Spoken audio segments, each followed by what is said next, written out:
आत्मक स्वरूप है। जब तक आपकी बुद्धि पवित्र नहीं होगी तब तक लाख समझाया जाए आपकी समझ में नहीं आएगा। चाहे जिसकी भी उपासना कर लो, सब उपासनाओं का फल श्री हरि चरणों की भक्ति है। चाहे कोई भी नदी हो, कहीं से भी प्रवाहित हो रही हो, सबका विश्राम स्थल समुद्र जैसे है। ऐसे ही चाहे जो शक्ति हो, चाहे जो महान लोकपाल हो, सबकी आराधना का एक ही विश्राम स्थल है, प्रभु श्री हरि के चरणारविंद। हमें भटकना नहीं है, समय बर्बाद नहीं करना है।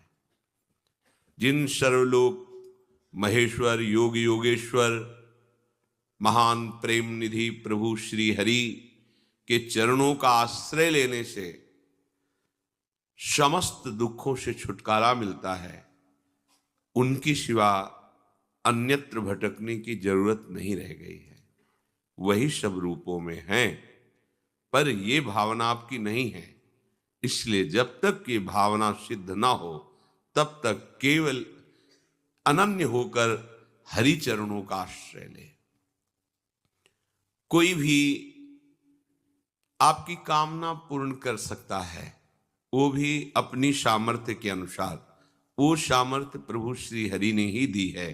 चाहे कोई भी देवी हो, देवता हो, लोकपाल हो, कोई भी हो, सबको सामर्थ्य प्रभु ने दी है। सबकर परम प्रकाशक जोई, सबको प्रकाश देने वाले, सामर्थ्य देने वाले प्रभु ही हैं। यदि आप प्रभु से विमुख होकर के किसी अन्य की आराधना से सुख चाहते हो तो विनाश के सिवा नहीं मिलेगा कुछ, पक्की बात है। या तो उसमें हरि भावना कर लो या फिर सीधे हरि की शरण में हो जाओ। अन्य भावना करके आप अपनी कामना की पूर्ति चाहें तो कामना की पूर्ति होने पर भी परिणाम आपका दुखद होगा, ये बात मान लीजिए आप।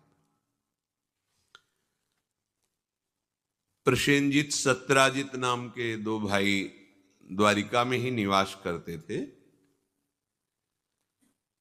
इन्होंने भगवान सूर्य की आराधना की। भगवान सूर्य हरि ही है, दूसरा नहीं है, पर हरि भाव नहीं है उनमें। उपासक में उनके प्रति हरि भाव नहीं है। प्रभु से अलग सत्ता मानकर हम जिसकी उपासना करते हैं वो अपनी सामर्थ्य के अनुसार आपकी सहायता करेगा, आपकी कामना की पूर्ति करेगा, पर वो आपकी सर्वतोभावेन रक्षा नहीं कर सकता, दुख से निवृत्ति नहीं कर सकता।